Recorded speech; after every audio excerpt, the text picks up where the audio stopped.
دینی خطبات و دینی تقاریر اور اسلامی معلومات کے لیے ہمارے سوشل نیٹ ورک شیخ رفیع اللہ علیوی کو فالو کرنا نہ بھولیں اور اپنے دوست احباب کے ساتھ بھی ضرور شیئر کیجیے۔ ان الحمد للہ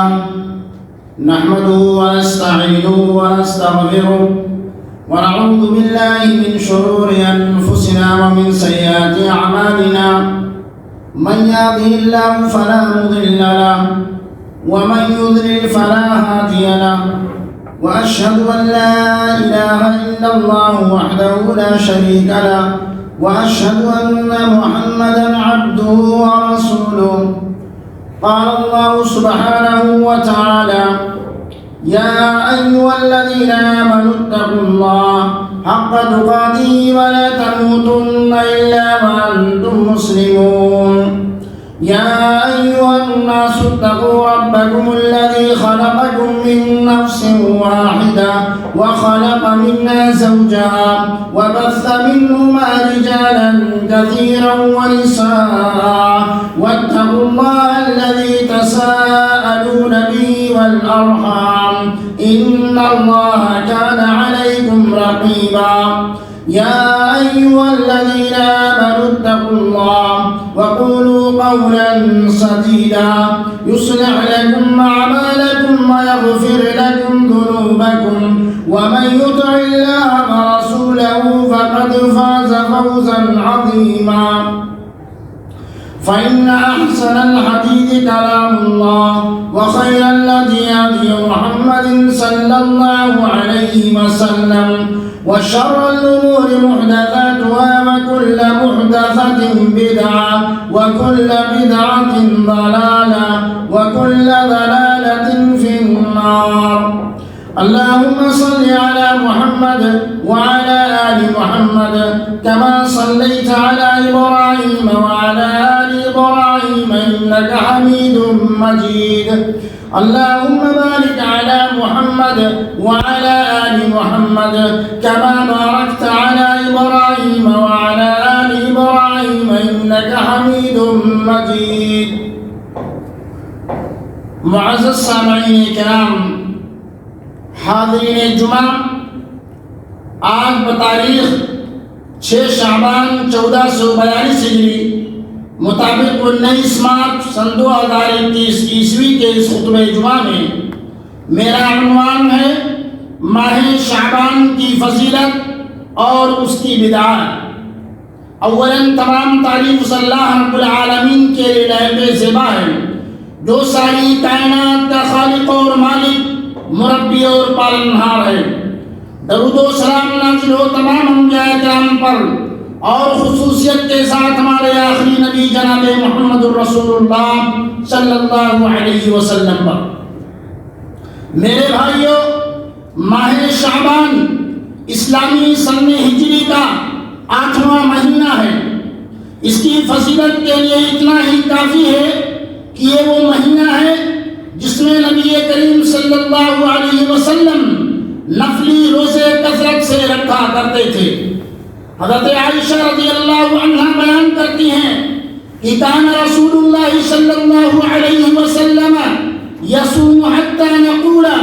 لا يفطر ويفطر حتى نقول لا يصوم فما رأيت رسول الله صلى الله عليه وسلم استكمل صيام شهر إلا رمضان وما رأيته أكثر صياما منه في شعبان رواه البخاری۔ یعنی رسول اللہ صلی اللہ علیہ وسلم لگاتار روزے رکھتے تھے، یہاں تک کہ ہم کہتے اب آپ روزے نہیں چھوڑیں گے، اور آپ لگاتار روزے چھوڑتے جاتے تھے، یہاں تک کہ ہم کہتے اب آپ روزے نہیں رکھیں گے، اور میں نے کبھی آپ کو سوائے رمضان کے پورا مہینہ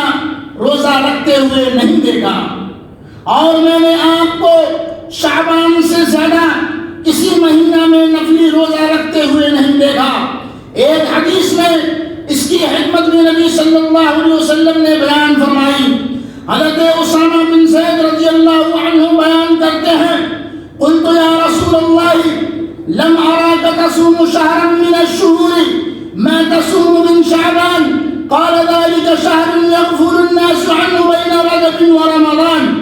وهو شهر ترفع فيه الأعمال إلى رب العالمين فأحب أن يرفع عملي وأنا صائم رواه النسائی. یعنی میں نے کہا اے اللہ کے رسول صلی اللہ علیہ وسلم، میں نے آپ کو اتنے روزے رکھتے ہوئے کسی مہینہ میں نہیں دیکھا جتنا آپ شعبان میں روزہ رکھتے ہیں. آپ صلی اللہ علیہ وسلم نے فرمایا یہ وہ مہینہ ہے جس سے لوگ غافل ہیں، جو رجب اور رمضان کے درمیان ہے. اس میں اعمال اللہ رب العالمین کے دربار میں پیش کیے جاتے ہیں. بس میں چاہتا ہوں کہ میرے اعمال روزے کی حالت میں پیش کیے جائیں. البتہ امت کے لیے آپ صلی اللہ علیہ وسلم نے نصف شعبان کے بعد روزہ رکھنے سے منع فرما دیا. چنانچہ ابو داؤد کے اندر ایک روایت میں ہے اِذِ انْتَصَفَ شَعْبَانُ فَلَا تَصُومُوا. ابو داؤد کے اندر موجود ہے یہ روایت، یعنی جب شعبان آدھا ہو جائے تو تم روزہ مت رکھو. البتہ سنت نبی صلی اللہ علیہ وسلم کے مطابق ہر سوموار یا جمعرات کا روزہ ہے تو اس کی اجازت ہے. واللہ اعلم بالصواب. اس تفصیل سے یہ بات طے ہے کہ روزے کے لیے 15 شعبان کو خاص کرنے کی کوئی خصوصیت اور کوئی دلیل نہیں ہے، بلکہ شعبان کے مہینہ میں بلا کسی تاریخ کی قید اور اہتمام کے بغیر 15 شعبان تک روزے رکھے جا سکتے ہیں. یعنی صرف ایام 20، 13، 14 اور 15 تاریخ کے روزے رکھے جائیں تو یہ بھی سنت سے ثابت ہے. 15 شعبان کی الگ سے کوئی خصوصیت صحیح احادیث سے ثابت نہیں ہے. میرے بھائیوں، 15 شعبان کی رات میں کی جانے والی بدعات سے متعلق آئیے کچھ باتیں آپ حضرات کے گوشے گزار کرتے چلوں. 15 شعبان کو برات کی رات سمجھا جاتا ہے. اس رات سے متعلق مسلمانوں میں ضعیف اور موضوع روایات کی بنیاد پر عام رجحان پایا جاتا ہے کہ یہ بخشش اور جہنم سے آزادی کی رات ہے. اس لیے بڑے اہتمام کے ساتھ جھوک در جھوک شب بیداری کی جاتی ہے اور ہجوم کی شکل میں قبرستانوں کی زیارت کی جاتی ہے. بڑے زور و شور کے ساتھ گھروں اور قبرستانوں میں چرامہ کیا جاتا ہے، جبکہ نبی صلی اللہ علیہ وسلم سے صحیح احادیث میں صرف اتنا ہے کہ اللہ تعالیٰ اس رات میں مشرک اور کینہ پرور کے علاوہ سب کو معاف کر دیتا ہے. چنانچہ حدیث کے اندر موجود ہے ابن ماجہ کی روایت عن ابی موسیٰ الاشعری عن رسول اللہ صلی اللہ علیہ وسلم قال ان اللہ لا يطلع في ليلة النصف من شعبان فيغفر لجميع خلقه الا لمشرك او مشاحن. حضرت ابو موسیٰ الاشعری رضی اللہ عنہ نبی صلی اللہ علیہ وسلم سے روایت کرتے ہیں کہ آپ نے فرمایا کہ اللہ تعالیٰ نصف شعبان کی رات جلوہ افروز ہوتا ہے، بس اپنی ساری مخلوق کو بخش دیتا ہے سوائے مشرک اور کینہ پرور کے. اس روایت میں زیادہ سے زیادہ اس رات اللہ کے عام بخشش کا ذکر ہے جو اس میں کی جانے والی کسی خاص عبادت سے مشروط نہیں، اور نہ ہی اس بنیاد پر نبی کریم صلی اللہ علیہ وسلم نے صحیح روایات کے مطابق کبھی بھی خصوصیت کے ساتھ رد جگہ کیا، اور نہ ہی صحابہ کرام رضی اللہ عنہم کو اس کی ترغیب دلائی. شیطان کی چالیں بھی عجیب ہے. اس نے اس رات میں جس کی عبادت کا ثبوت نبی صلی اللہ علیہ وسلم سے ثابت بھی نہیں ہے اور نہ ہی اس پر کوئی دلیل موجود ہے، مشروعی عبادتوں میں لگا کر مسلمانوں کو ان راتوں سے شیطان نے غافل کر دیا جن میں اللہ اپنے بندے کو آواز لگا کر پکارتا ہے. حدیث کے اندر ہے عن ابی ہریرہ رضی اللہ عنہ ان رسول اللہ صلی اللہ علیہ وسلم قال ينزل ربنا تبارك وتعالى كل ليلة إلى السماء الدنيا حين يبقى ثلث الليل الآخر يقول من يدعوني فاستجيب له من يسألني فأعطيه من يستغفرني فاغفر له. حضرت ابو ہریرہ رضی اللہ عنہ سے روایت ہے، وہ کہتے ہیں کہ بے شک رسول اللہ صلی اللہ علیہ وسلم نے کہا ہے کہ ہمارا رب آسمان دنیا پر ہر رات نزول فرماتا ہے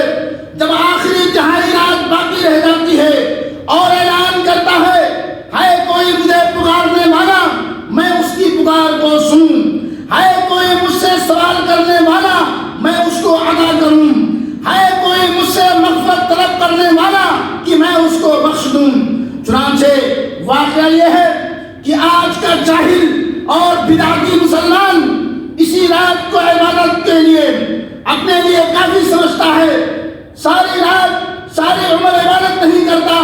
لیکن سال کے ایک دن ایک رات 15 شعبان جب آتی ہے، راتوں کو جگہ کرنا اور اس دن روزے رکھنا اور اسی طریقے سے قبرستانوں میں جانا، میرے بھائیوں یہ خصوصیت کی دلیل نہ تو نبی صلی اللہ علیہ وسلم سے ثابت ہے، نہ تو صحابہ کرام نے کیا، اس پر کسی کا کوئی عمل نہیں ہے اور نہ ہی کوئی حدیث اور نہ ہی کوئی دلیل موجود ہے۔ میرے بھائیوں مسلمان اسی رات کی عبادت کو اپنے لیے کافی سمجھتا ہے، حتیٰ کہ اس کو فرائض کی بھی پرواہ نہیں ہے۔ اور جہاں تک قبرستان کی زیارت کی بات ہے تو اس رات میں خصوصی زیارت پر دلالت کرنے والی روایات درجہ صحت تو نہیں پہنچتی، جبکہ آپ صلی اللہ علیہ وسلم بلا شعبان کے راتوں کی قید کے حسب موقع قبرستان کی زیارت کو جاتے تھے،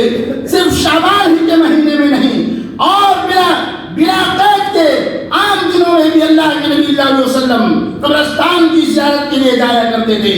اور ہمیں بھی نبی صلی اللہ علیہ وسلم کی اتباع میں زیارت قبور کرنا چاہیے۔ اللہ رب العالمین سے دعا ہے کہ اللہ تعالیٰ نبی کریم صلی اللہ علیہ وسلم کی سنت پر عمل کرنے والا بنائے۔ بارک اللہ لنا ولکم بالقرآن العظیم ونفعني وإياكم بما فيه من الآيات والذكر الحكيم إنه تعالى جواد كريم ملك بر رؤوف رحيم۔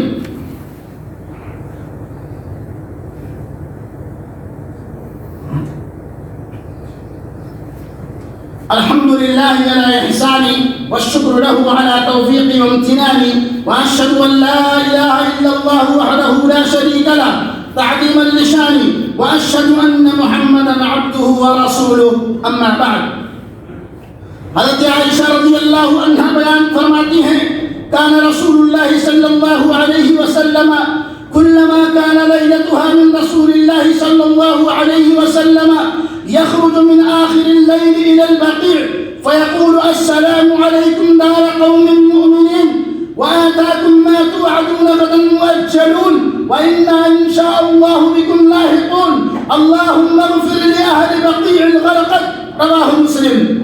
یعنی جب کبھی نبی صلی اللہ علیہ وسلم کی باری ان کے ہاں ہوتی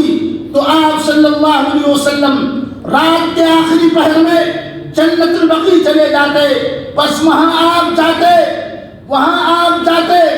تو آپ صلی اللہ علیہ وسلم یہ دعا پڑھتے السلام علیکم دار قوم مؤمنین۔ اس حدیث سے معلوم ہو رہا ہے کہ نبی صلی اللہ علیہ وسلم کی رات میں زیارت قبور کی عام عادت تھی، اس میں شعبان کی کوئی خصوصیت نہیں ہے۔ یہاں بھی شیطان کی ہوشیاری ملاحظہ فرمائیں، اس نے اہل بدعت کو کس طرح ہر رات کی سنت نبی سے ثابت شدہ زیارت قبور اور نفع بخش دعا سے محروم کر دیا، اور صرف ایک رات کی بدعت و خرافات سے لبریز مظلومہ عبادت میں مست کر دیا، جو سنت نبی صلی اللہ علیہ وسلم کے خلاف ہونے کے بعد سراسر خسارے کا سبب ہے۔ فَإِنَّا لِلَّهِ وَإِنَّا إِلَيْهِ رَاجِعُونَ۔ میرے بھائیوں 15ویں شعبان کی رات کو لیلت مبارکہ سمجھنا سورہ دخان کے اندر ہے إِنَّا أَنزَلْنَاهُ فِي لَيْلَةٍ مُبَارَكَةٍ إِنَّا كُنَّا مُنذِرِينَ فِيهَا يُفْرَقُ كُلُّ أَمْرٍ حَكِيمٍ أَمْرًا مِنْ عِنْدِنَا إِنَّا كُنَّا مُرْسِلِينَ رحمة من ربك إنه هو السميع العليم۔ سورہ دخان آیت نمبر 3 اور 6 تک بے شک ہم نے اس کتاب کو مبارک رات میں نازل کیا ہے، یقیناً ہم ہی ڈرانے والے ہیں، اس میں ہر حکمت امر کا فیصلہ ہماری طرف سے ہوتا ہے، بے شک ہم ہی بھیجنے والے ہیں آپ کے رب کی رحمت سے، یقیناً وہ سننے والا اور جاننے والا ہے۔ ان آیات سے بعض لوگوں کو دھوکہ ہوا ہے اور انہوں نے اس مبارک رات سے شعبان کی 15ویں رات سمجھ لیا ہے، جبکہ یہ سراسر قرآن مجید کے خلاف ہے۔ اگر ہم قرآن کی مختلف آیات کو زیر نظر رکھیں اور ان کا مطالعہ کریں اور پڑھیں میرے بھائیوں، تو معلوم ہوگا کہ اس سے مراد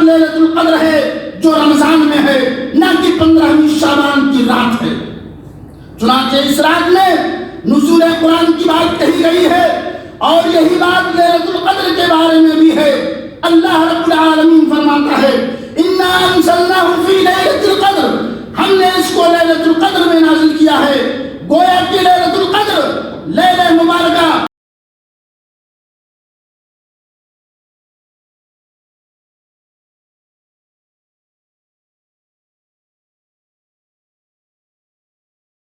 دونوں ایک ہی رات کے دو مختلف نام ہیں جس میں قرآن نازل کیا گیا ہے، اور یہ رات کب ہے اس کی وضاحت ایک دوسری جگہ اللہ رب العالمین فرماتا ہے شہر رمضان الذی انزل فیہ القرآن ھدی للناس، یعنی رمضان وہ مہینہ ہے جس میں قرآن نازل کیا گیا ہے۔ اس سے معلوم ہوا کہ در حقیقت لیلۃ مبارکہ رمضان میں ہے، نہ کہ 15 شعبان ہے۔ میرے بھائی، یہ 15 شعبان کی یہ بدعت، یہ خرافات ہے، اس پر آپ صلی اللہ علیہ وسلم کی نہ تو کوئی حدیث ہے، نہ تو کوئی دلیل ہے، نہ کوئی ثبوت ہے۔ اس سے پتہ چلتا ہے کہ اللہ کے نبی صلی اللہ علیہ وسلم کا قول اور عمل ہمارے لیے اسوہ، ہمارے لیے نمونہ ہے۔ میرے بھائیوں، اللہ رب العالمین سے دعا ہے کہ اللہ رب العالمین ہم تمام مسلمانوں کو اس ماہ شعبان میں کی جانے والی بدعات، اس ماہ شعبان کی بدعات و خرافات سے ہم سب کی حفاظت فرمائے، اور نبی صلی اللہ علیہ وسلم کی سنت پر عمل کرنے والا بنائے۔ اللہ رب العالمین جو ہم میں بیمار ہیں انہیں شفاء کامل اور عاجل عطا فرما، جو بے روزگار ہیں انہیں حلال کی روزی عطا فرما، اور اس مملکت توحید کی، یہاں کے ولاۃ امور کی ذمہ داروں کی اللہ رب العالمین کو حفاظت فرما۔